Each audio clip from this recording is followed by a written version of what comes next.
but had way too much noise, way too much stuff going on in the shop.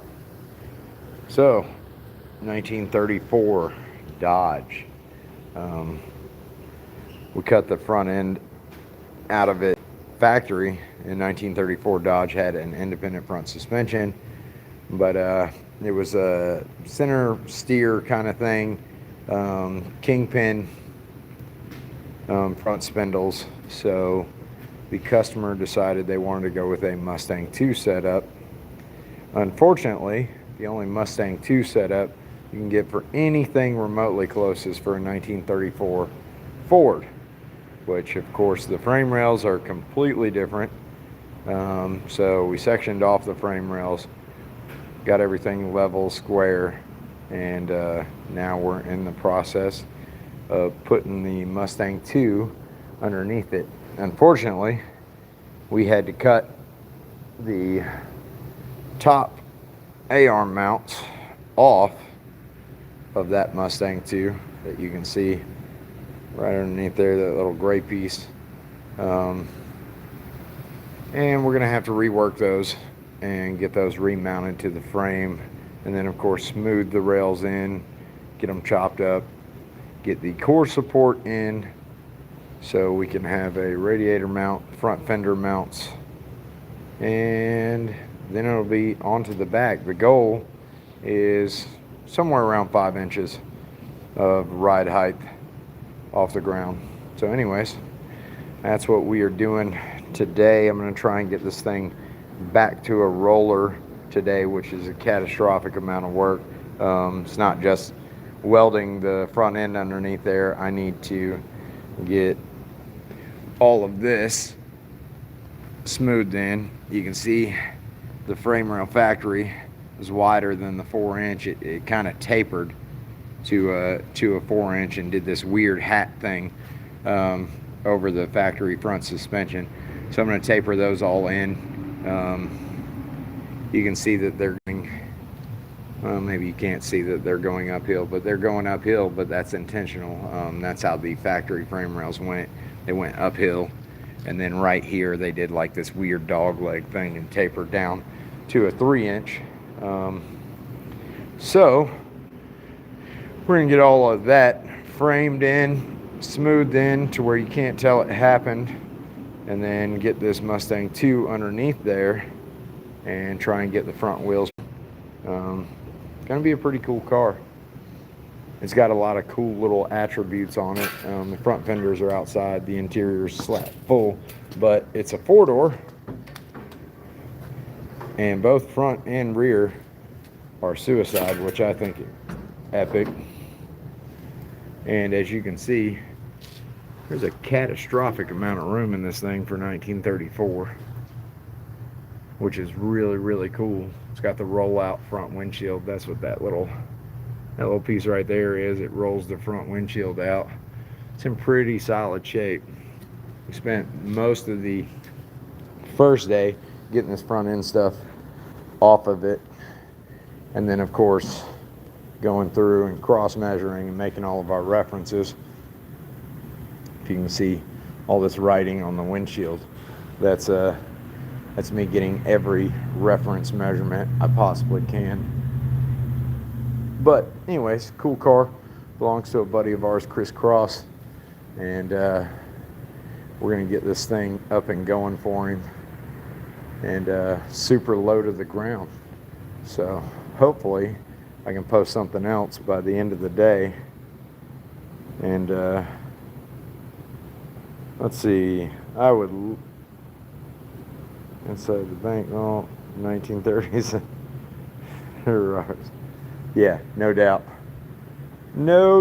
But anyways, thanks for commenting on there.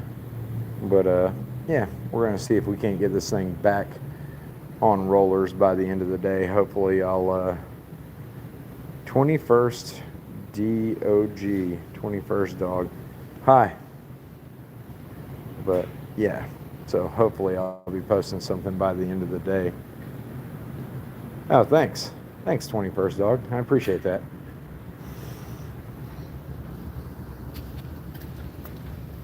Very cool car though. got a bunch of cool little just details that I think are epic. So hopefully the end of the day I will be hopefully the end of the day I'll be posting a video with this thing setting at least on the front wheels. We got to do a 4-link in the back, and then of course get the back down as low as possible.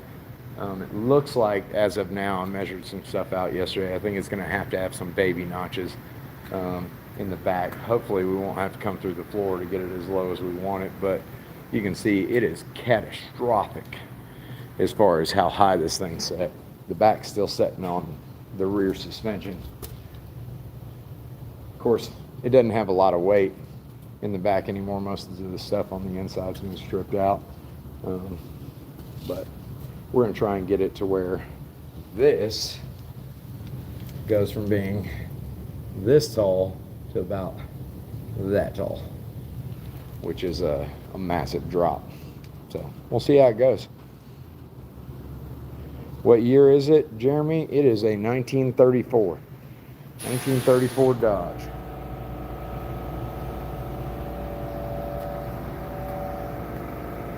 You're doing your Porsche right now. Very cool, very cool. I like Porsches. Yeah. Other than that, I guess we'll take you through a few other things since there's some folks paying attention. We were working on the 27T. My homie Ray, let me flip this around, is getting the body work knocked out on the 27T, which actually is my car. And then we're working on 53 panel. We're gonna pull the flathead out of that and probably putting something with actual valve covers on it. He intends on driving this thing back and forth to Pickwick, so we're gonna have to do some stuff, rear end, drivetrain. 34 Nash, mind the mess, we've been working like crazy. 34 Nash, Mr. Greg Bourne is working on all the details of the tailgate. He's got this cap piece made that trims out this inside edge and goes to the latch. This thing opens like a door. Tailgate skin is in the process of getting bead rolled and finished out. I have to make the inner tailgate skin. He's working on a few pieces from that. Joel is over here eating Nutter Butters. No, I'm kidding. Joel is over here trying to get some structure finished out for the Chevy 2. Has a structure that goes all the way through the floor because we took a Chevy 2 and made it into a frame car, of course, with the supercharged, is that the LT4? I'm not super hip on new model motors, but full frame car. And this car's actually been chopped 3/4 of an inch. Oh, look at that lead work right there. That was done by Mr. Gene Winfield. Along with this was done by Gene. Anyways, anywho, yeah, so we got a lot of stuff going on. More cars waiting in the wings. Of course, I'm here on Saturday working on customer stuff because we got to get rolling and get stuff going. Jeremy, how am I going to fix it? Well, I'm going to put this Mustang 2 front end underneath it. Is what's going to happen. So, going to make new frame rails and make this thing actually have new suspension underneath it, disc brakes, rack and pinion, and of course 2-inch drop spindles. It'll have power brakes on it. This thing actually at some point will wind up with an LS in there. He wanted to do a modern Hemi, but things just couldn't work out. I heard you were looking for some baby oil. Absolutely I am. Jeremy, how did you know? Anyways, it'll wind up with a built LS. There's a company out there that puts that makes an intake that you can put, I think a Hellcat supercharger on an LS. So this thing will wind up supercharged LS. Let me flip it back around so you're not looking at my ugly mug. Yeah, supercharged LS is what this will wind up with. Still waiting on the fabricated rear end so we can 4-link the back. After we get done with this, I'll get this finished. Then I'll get motor mounts made. I gotta take this mid mount, this piece right here, I gotta pull that out. We're hoping to retain the factory X member in there. If you can see that, I'm not really sure if we're gonna retain it or not, but we're gonna try and retain that factory X member with the LS motor in it. He really wants to do a 10-speed behind the LS. We're still looking to see if that's something we can make happen for him with the people that we know. So once I get this in, then I'll get this out and then get everything smoothed in and start mocking up the motor in it and get motor mounts made.